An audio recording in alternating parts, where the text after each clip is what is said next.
Hello everyone, welcome back to my channel. Today's video is going to be the update video for the Adventures in Dark Sun that we had last Sunday. We started off in the town that we left off in. Think small town with not a lot of funds coming around.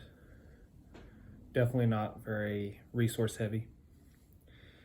And it's ran by, I think, 4 council members. So we decided that we were going to camp in the town for about a week before we do anything else. Mostly to get the weariness from the travels through the desert off of us and to kind of hang out and learn a few things. My characters take the week to ask people questions at the bars and at the bar and stuff, or around the food trading area. And we find out that there's a couple of ruins that are, one's to the north, it's an old town. And then one is to the northwest.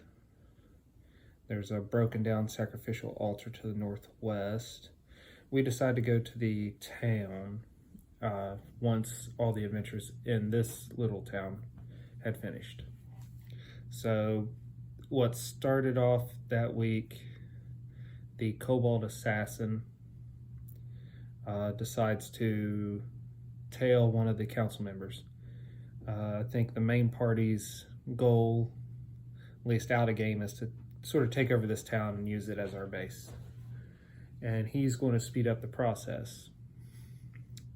He follows him, tries to see if he can get any information. And this guy is apparently the main, tax handler. He learns a few things about him, but nothing that benefits us specifically. And the night before we leave, either the night before he leaves or the second night before we leave, he makes his move and poisons the guy. The maid, which prepares the food, got exposed to the poison when she cleaned one of the mugs. And then the guy got exposed to poison when he used the silverware or the eating of any of the food. And the guy was apparently alive when the Cobalt went the next evening to see if it was successful or not. And he finished him off with a little bit more poison. And then he manipulated the scene. Remember, this guy's probably about as tall as a soda bottle, as a pop bottle. So he manipulates the scene with what little strength he has and what ability he can to reconfirm that this guy pretty much died of a heart attack, and he put some prick marks on them to make it look like they were stung by a scorpion or something. We do not know the outcomes of what has happened since the guy's been discovered because we've been out of town. So we head to the north,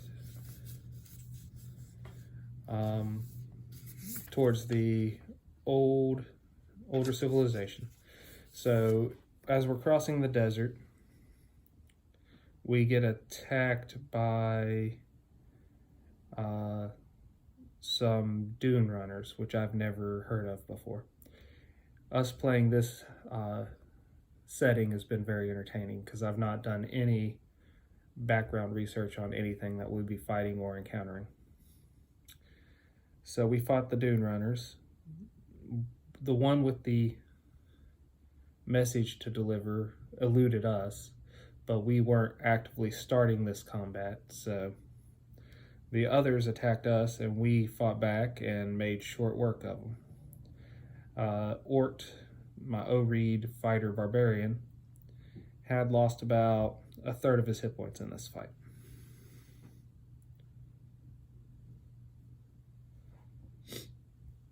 Okay, then we raid what the Dune Raiders had on them, and we ended up with 5 sapphire pendants And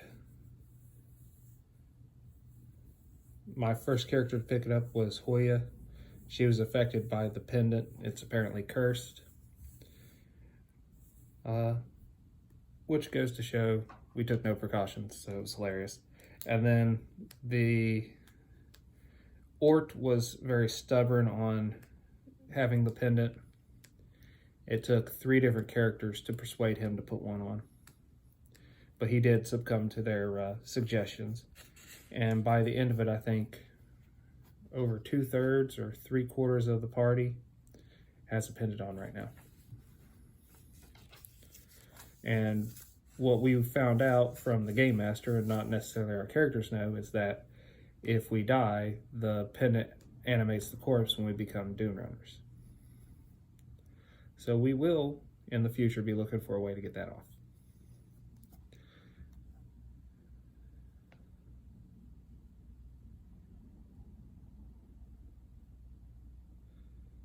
We enter the town, and scattered around the town are bodies in line that line the road.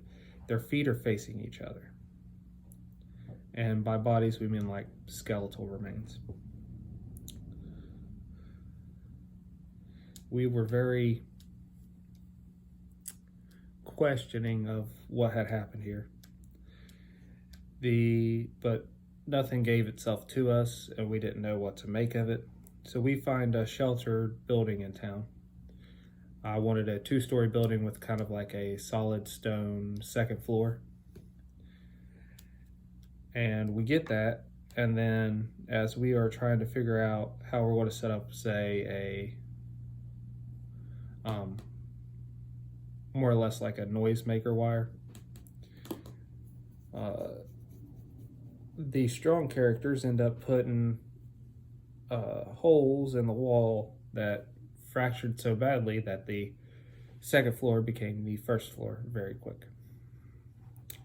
But surprisingly, although we took some damage, none of us got severely injured or died.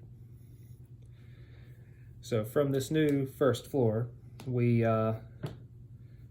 camped for the night.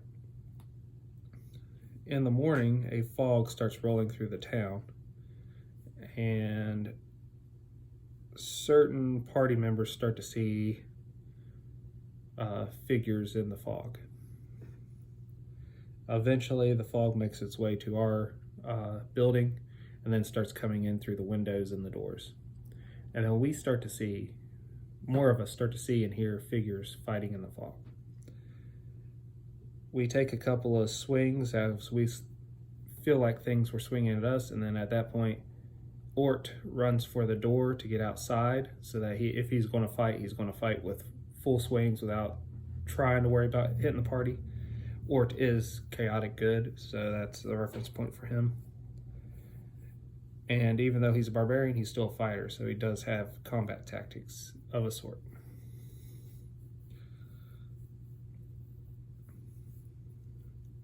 After a bunch of rounds of us pretty much half fighting back, half not fighting back because we can't see anything and nothing has directly hit us yet, we see that the fog starts to leave.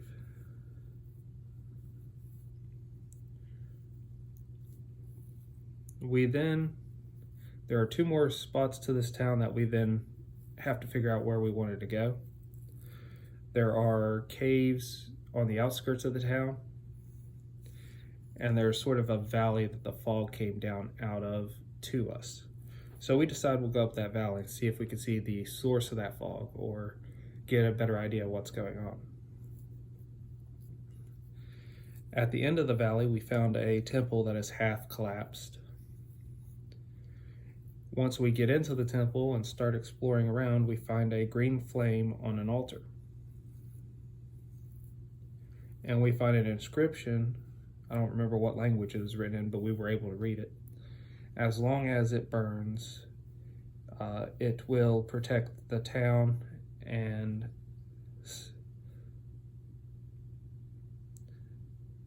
as long as it burns, I think I wrote that wrong.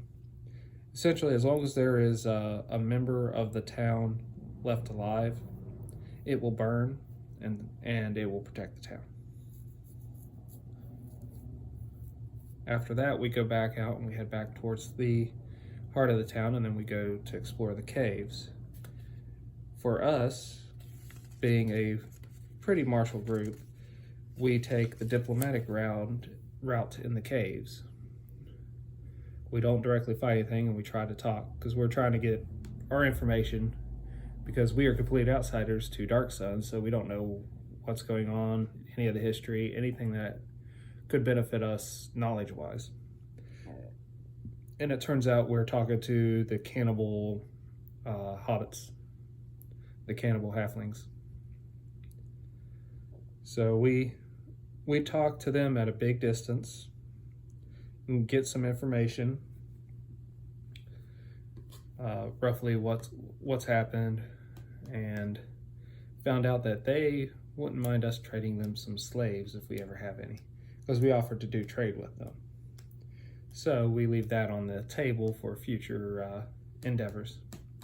After that, our plan was to make camp outside of town so that the fog doesn't attack us again in the town, and then head to what was northwest of the starting village we were in, to the broken down sacrificial altar. So that way we can investigate that next. And that's where we left off. If I missed anything, put it down in the comments below. Until we meet again.